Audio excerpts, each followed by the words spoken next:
This is the Locked On Jets podcast here on this Wednesday night. I'm your host, John B. from GangGreenNation.com, here with a bonus episode because The Athletic posted a major story on the New York Jets today outlining the dysfunction within the organization during the 2023 season. It was done by a national writer, Diana Rossini, and a local writer, Zach Rosenblatt, The Athletic's beat writer for the New York Jets. And it really took us behind the scenes, showing some of the things that went wrong within the organization this season. Now, I think a lot of it was just confirming things that we already figured. There was talk about how Nathaniel Hackett was in over his head, how he did not pay attention to detail, how he deferred in training camp and the offseason program to Aaron Rodgers to a striking degree. They also talked about some of the things with Woody Johnson being starstruck with Aaron Rodgers and the Jets deferring too much to Rodgers when they made some personnel decisions last offseason. None of that's really a surprise.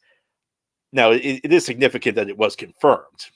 I think a lot of us just assume these things. So this was kind of independent confirmation of things that we probably thought happened.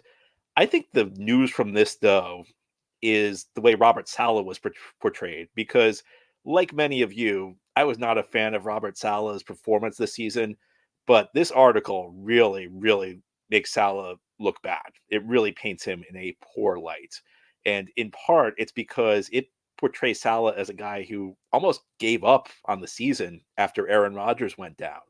There was talk that as soon as Rodgers got injured, Saleh's goals went from the Super Bowl to winning 7 games and holding on to his job.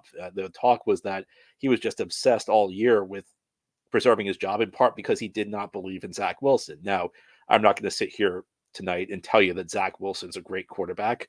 I'm not going to tell you he's an average quarterback. Zach Wilson this year was one of the worst starters in the NFL. But this doesn't sit right with me for a couple of reasons. First of all, there were issues that went well beyond Zach Wilson. Second of all, one of the things Saleh is kind of implied to have said is, how do you expect me to win when Rodgers went down? Well, this wasn't just about winning after Rodgers went down. It was also about putting a functional offense on the field. And it was not only about Zach Wilson. That offensive line was unplayable at points this season. The wide receiver group after Garrett Wilson was unplayable at points this season. And it goes beyond, how do you expect us to win games? Well, you have a great defense. You yourself have been pumping this defense up for years. You had an excellent special teams unit. The problem was the offense couldn't function at all. And it goes well beyond Zach Wilson. Another piece to this is Saleh apparently told Zach Wilson, if you believe the reports, that they were going to bench him for the season. You may remember they benched him heading into that Black Friday game against Miami where Tim Boyle played. 1 week later, Saleh's telling Wilson, just days after he told Wilson, you're done for the year, we're deactivating you the rest of the season. Saleh told Wilson days later, after one game, get ready, we may need you again. So that's not decisive. That's not good decision making. That's not a coach who really has a plan. That's a coach who's just making it up as he goes along. And it goes into more detail about how Saleh essentially did research to try and find the record of great coaches, and he found a bunch of coaches who had sub 500 records with backup quarterbacks. It just felt like Saleh gave the vibe this past season of being more focused on making excuses than he was on figuring out ways to make it work. This was the year of the backup quarterback in the NFL. The Jets were not the only team that lost their starting quarterback. Now, they were the only team that lost their starting quarterback 4 plays into the season, but other teams made it work with their backup quarterback. And yeah, it was a tall order, but isn't that what you hire a coach for? I mean, if you can only be a good team with Aaron Rodgers, if you can't be expected to win games unless Aaron Rodgers is your quarterback, what are you really doing? What are you bringing to the table? Another thing that came into play was, the article portrayed Saleh as very paranoid after the famous, or maybe infamous, story that came out about Zach Wilson being reluctant to return to the lineup. Saleh apparently brought his staff together and threatened to confiscate phones as a. I was trying to figure out who was the leak. So this is not the type of thing that happens in a healthy organization. I said this actually after that infamous story about Zach Wilson being reluctant to return because there was a leak then. These are not the types of things you hear from an organization where things are going well. And I think it really has to make you question what Robert Saleh is doing. Now he's coming back next season, so I can't say the Jets are going to make a change right now, but you certainly hope Saleh gets some distance and reflects on what went wrong this season, on what he can do better, because as badly as we all thought Saleh did last year, apparently it was worse behind the scenes. Now, here on the Locked On Jets podcast, we're going to talk about the greater meaning of this article, because I think it shows that in many ways the Jets franchise is broken, and they have to fix that. They have one offseason to get this thing right before they try it again in 2024. We'll talk about that a little bit more as we continue the special Wednesday night edition of Locked On Jets. This episode of Locked On Jets is brought to you by FanDuel. Happy Super Bowl to all who celebrate from FanDuel, America's #1 sportsbook. If you're like me, Super Bowl Sunday is all about scoring the best heat on the couch, grabbing your favorite football snacks, and placing some super bets. And I'm kind of hoping one of these years the Jets will make it to the Super Bowl. It feels like they're really far away right now, but who knows? Maybe if the Jets get things straight, maybe if the Jets take some of the lessons from 2023 to heart, some of the things that went wrong in this article, they fix them. Who knows? Maybe someday. And FanDuel has so many ways for you to end the season with a W or 2 or 3. Not only can you bet on who will win Super Bowl 58, but FanDuel also has bets for which players will score a touchdown, how many points will be scored, and so much more. New customers join today, and you'll get $200 in bonus bets if your first bet of $5 or more wins. Just visit FanDuel.com/lockedon to sign up. That's FanDuel.com/lockedon.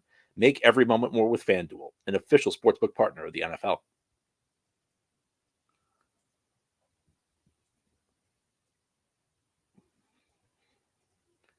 This episode of Locked On Jets is brought to you by eBay Motors. Passion, drive, and patience. What brings home the winning trophy is also what keeps your ride or die alive. And eBay Motors has everything you need to maintain your vehicle and level it up to peak performance. From superchargers, roof racks, exhaust kits, LED headlights, and more, whether you're into speed, power, or style, eBay Motors has you covered. And with over 122 million parts for your #1 ride or die, you'll always find exactly what you're looking for. And with eBay Guaranteed Fit, your part is guaranteed to fit your ride every time or your money back. Because with eBay Motors, you're burning rubber, not cash. With all the parts you need for the prices you want, it's easy to turn your car into the MVP and bring home that win. Keep your ride or die alive at ebaymotors.com. Eligible items only. Exclusions apply. eBay Guaranteed Fit only available to U.S. customers. This is the Locked On Jets podcast here on this Wednesday. We're talking about a report that came out this morning about the New York Jets 2023 season and some of the things that were going wrong behind the scenes. A lot of it were things that I think many of us suspected, and a lot of it was just confirming what was obvious. There were a couple of things, though, that stood out to me. And I talked in the first segment about Robert Saleh and some of the things behind the scenes that were going on. Another thing that kind of flew under the radar in that piece is it almost sounds like Woody Johnson's way more involved in the day-to-day football aspects of this team than any of us have been led to believe. I mean, one example is it talked about how Woody Johnson's constantly on social media and reading what the fans have to say and bringing that to the coaching staff. And it talked about the Jets' offensive struggles, how Woody Johnson addressed what fans were saying and the media was saying to the coaching staff. I mean, that's not a good sign. That's not something that should be happening. Listen, I can come here all day and criticize the Jets. That doesn't mean that I'm qualified to run an NFL offense. And the fans on social media, the media members on social media, they're not in the building. They don't have jobs as NFL coaches. The fact that Woody Johnson is bringing this stuff to the coaching staff, that troubles me. It also troubles me. Another statement that was made was there was a game where the Jets decided to go a little bit younger, that they went to a youth movement, that they benched some of their older players, which is not the worst move in the world. I mean, benching Dalvin Cook, not a bad decision. But it also mentioned that the owner signed off on it. And I wonder, why does the owner need to sign off on playing decisions? Again, these are things the Jets need to fix this offseason. And one thing that needs to be fixed is the owner needs to back off a little bit. But the article also spoke of a general vibe within the organization. And I think it also comes from ownership, because it's something we heard the owner, Woody Johnson, say on Christmas Eve when he announced that Robert Saleh and Joe Douglas were returning for 2024. And that's the idea that, the Jets know we have to get the offensive line to a little bit of a better place. And we know we need to get the receiving position to a little bit of a better place. But Aaron Rodgers coming back will fix everything. And this has been one of the problems with the Jets. And it comes from ownership. The Jets think that there's a quick fix to success. And they always have under Woody Johnson. They think that they can cut corners to success. Now, Aaron Rodgers coming back is going to help the quarterback position. But the Jets need to support Aaron Rodgers. The Jets can't throw out this offensive line or like some slightly improved version of the offensive line they had in 2023 and think it's going to work next year. They can't run out the same group of receivers or a slightly improved group of receivers and think it's going to work. The Jets need to address these problems in a major way. you can't put it all on Aaron Rodgers. This is the problem with the Jets. They think that there's like one guy out there. Sometimes it's the quarterback, sometimes it's a new coach, sometimes it's a front office guy. There's no substitute for building a complete team in the NFL. It's a 53-man roster. It's a big coaching staff. You need to support Rodgers. This is not just about Aaron Rodgers going to drop in and suddenly you're a Super Bowl contender. The Jets tried that this year. And Rodgers got hurt, but even had Rodgers not gotten hurt, this was not a Super Bowl caliber team. And if the Jets want to get this to a championship level team the way that they're talking, and the Jets are talking quite a bit about potentially building a championship team, they need to get it out of their mind that this is a quick fix, that this is going to be like as easy as a snap of a finger. They need to invest in a big way on the offensive line. I'm talking 3 new starters. And it's going to be easier said than done with their resources. Also going to require them to upgrade this receiving group. And I'm not talking about a guy who's a half a step better than Allen Lazard. And I worry about this owner because, again, he seems very involved these days. And he's shown that he doesn't know a whole lot about running an NFL team. You don't get to 13 straight years without a playoffs with an owner who knows what he's doing. So my hope is that, and again, I have more questions than I have solutions right now, but my hope is that maybe somebody in this organization takes this article to heart and they realize that we're not going in the right direction, and maybe, just maybe, there'll be a course correction.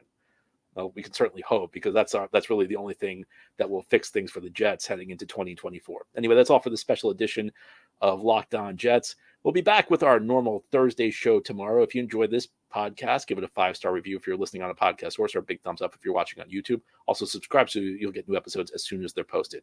We'll chat again tomorrow. Take care, everybody.